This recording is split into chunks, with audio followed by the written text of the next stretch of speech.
Thanks for holding, guys. I was actually just getting the YouTube channel set up too. Can't hear anything. Maybe just your phone again. Okay, I hope that we're good. My mic says we're good and that we're being picked up. And they're talking about Instagram. Which is weird because last time Kat was having an issue on YouTube. Oh. Oh, shoot. Soon, Sorry about that. You gotta turn it back on. Okay. What happened? How Just much? hold that down. This? No, bottom right. There you go. Alright, what do I do now? And you press the bottom right once. There you go. Okay. Alright, well, let us know. Can you hear us now? We don't know what to do. Why isn't Your thing hasn't been working? Your volume? On Instagram. Ooh. No, I haven't had any issues. Okay. Well, honestly, I really don't give a fuck at this point. Okay? Yeah. So we have to get the fucking interview on board. It's 4:19, and we're going to do that. So, Benjamin John. Yes, ma'am. So yeah, I love this. First of all, this is like an interview, I guess, style. I'm like, I don't know if I like the word interview. And she's like, I love interviews. And I'm like, yeah, I guess I do like interviews, but I don't know. I don't know if I would call it an interview. It's an interview. Okay. Yeah. Yeah, it's an interview. Which means you don't answer any questions. I don't engage with you as much. No, not at all. Okay. Some people, they think that's what an interview is. You just kind of fire off a bunch of questions. And that's what I'm saying. No, not at all. We don't really talk about me. I'll chime in and I might say something about myself to just add in, but no. This is about you, and this is about your book, and this is about for people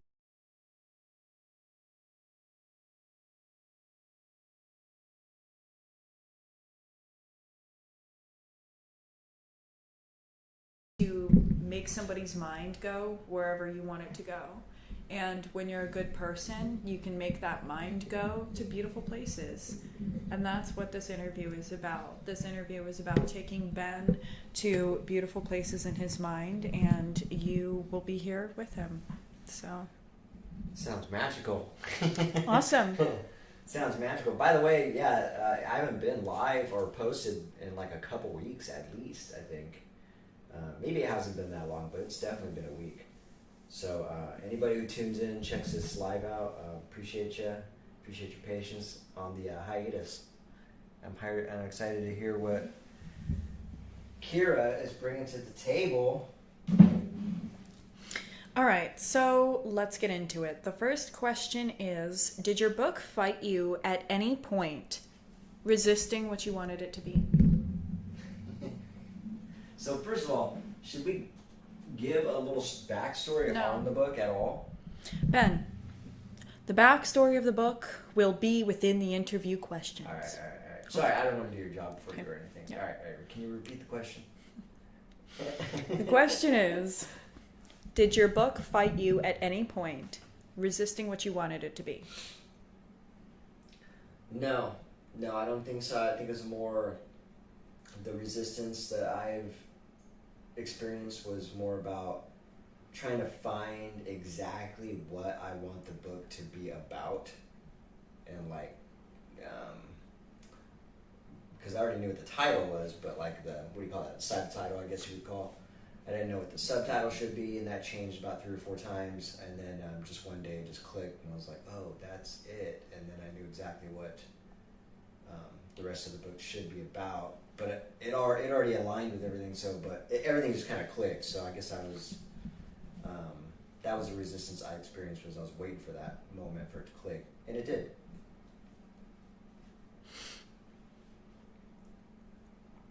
That's nice.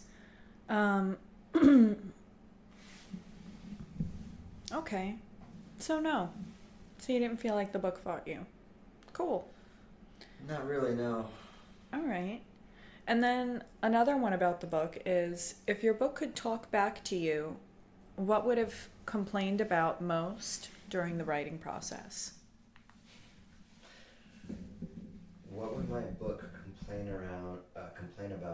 most during the writing process?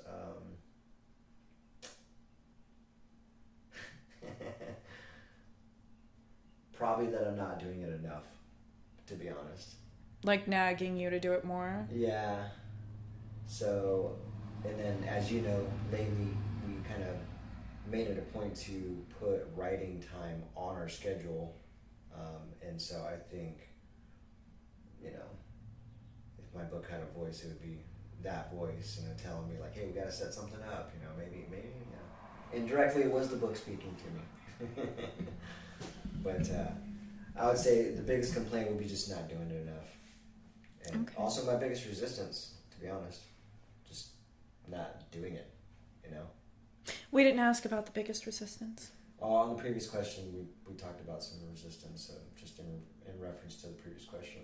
All right. I hear you then. All right, let's see. So, if your book had a theme song, what would it be?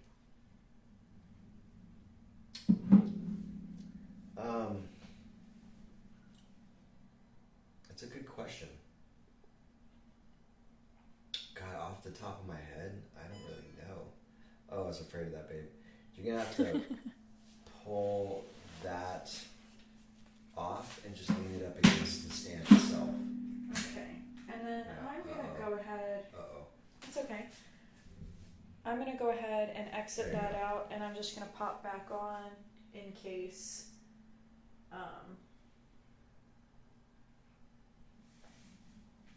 I'm just gonna write book because that's all that we have time for.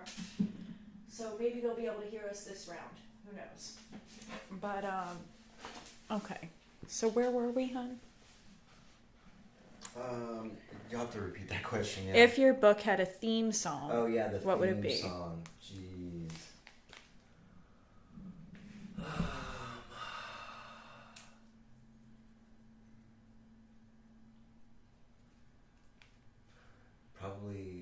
Probably the theme song to the rap song I wrote called Today's Misguided Mentors. Okay. That would be, I mean, honestly, that would be the most appropriate. Well, they don't really know that song. They don't really know that song, no, it's very unfortunate. So is there something but else? you could, I posted it on Instagram, so you could actually see that song if you Okay. wanted to hear it. So maybe it's a little plug. I didn't plan that, I swear. But I did actually write a song, and I feel like the hook for that song is super appropriate for the theme song for the theme for everything I'm doing is relative now when it comes to today's misguided mentors, identifying them, and just helping people navigate the predatory side of the self-help space. I see. Okay, so that's the theme song then, you guys. You got to go search for the theme song then, so you can know what it is. All right.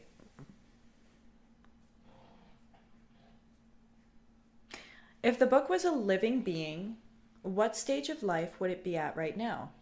An infant? A rebellious teenager? An old sage? I think it's a rebellious teenager right now. Yeah. No fucking way. Definitely, because it's still not where I want it to be. Still kind of having some of those struggles I was just talking about. Like, you know, I did miss a couple book writing sessions. So over the last 4 or 5 weeks. Yeah, I hear you. And so, yeah, I feel like I'm still struggling. So I would say definitely a adolescent teen. Is that what we called it? A rebellious teen. Oh, rebellious teen. Okay. Yeah. But yeah, sometimes it just feels like I wish me and the book worked together a little bit more. And so in that regard, it's like it reminds me of my relationship with my stepdad, where we're always headbutting and fighting over shit. Okay. All right, I love it.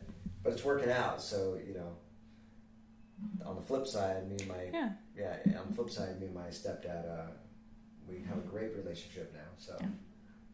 Oh, good. That brings hope. Yeah. Exactly. Okay.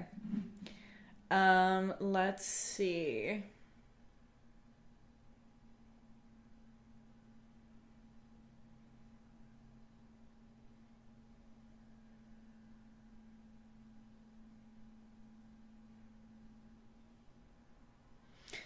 Did you ever hit a point where the book surprised you with where it was going?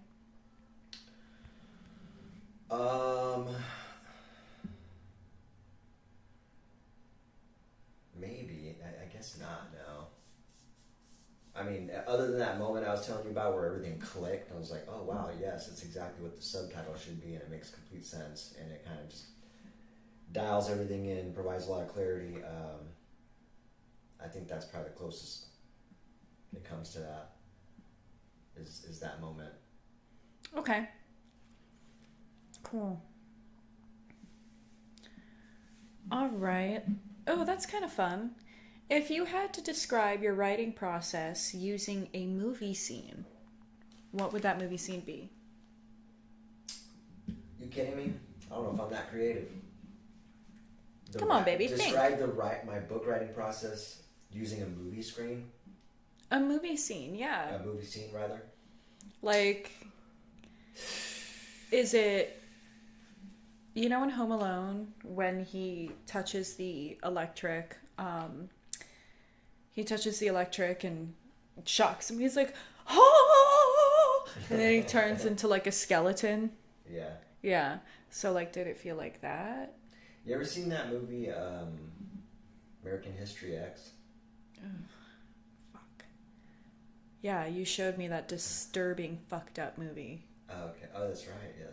So that scene where he tells the guy to put his teeth on the curb, like stomps his face in. That's disgusting. You get the point. That's what it feels like sometimes. Yeah. I'm so sorry. That's my natural reaction. That's fucking crazy. I know, right? Isn't that terrible? I love you. Yeah. But wow. There you go, Okay. ladies and gentlemen. Sounds truth. Yeah, no, fuck yeah. Whoever can relate. You guys get it, yeah. You guys get it. When you guys, yeah. When you get your fucking jaw split open on the side of a curb. If you get it, you get it. All right. So, let's see.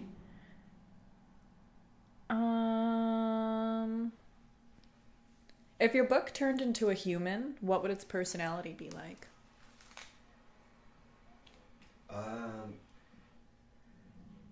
Courageous, honest, a very what's the term I'm looking for? Someone who like cares about the community and like this. Humanitarian. Humanitarian would be a good word for that. There could be a lot of words that apply to something like along the lines of that, but protector, innovator,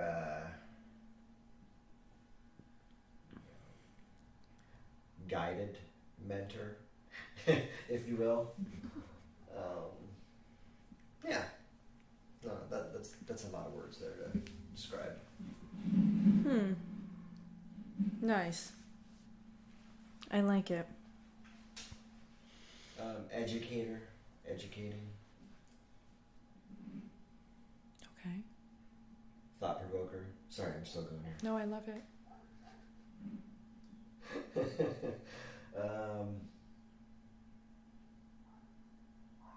Yeah, that's probably good for now. He sounds like a good guy. Yeah.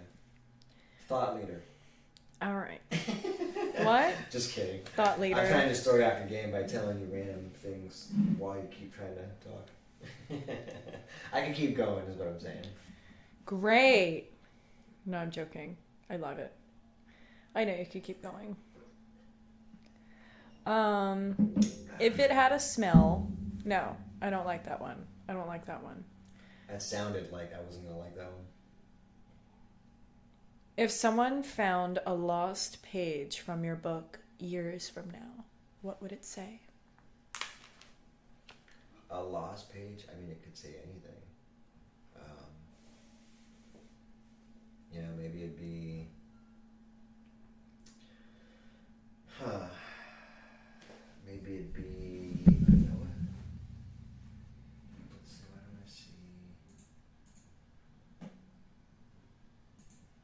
What are you doing?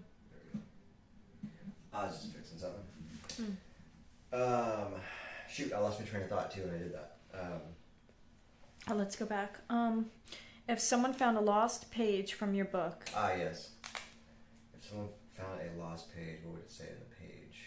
What would it say? Man.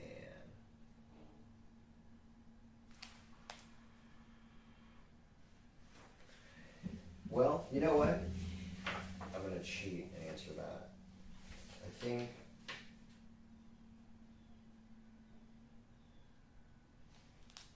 I think it would be helpful and kind of bring a little more awareness to where the book came from, and so they kind of do a little more digging into like the background of like what is this, since they're only gonna have a page of it, right? Would be like a page from the red flag chapter talking about like red flags of self-serving entrepreneurs and misguided mentors. And they're like, oh, what the hell is this? You know, just randomly finding a page and something like that. So, yeah, and then they're gonna go home and they're gonna Google a little bit more and be like, holy shit, it's an interesting book. Yeah, okay. I like it. I like it. Let's actually, hold on, let's ask Kat, can you hear us now?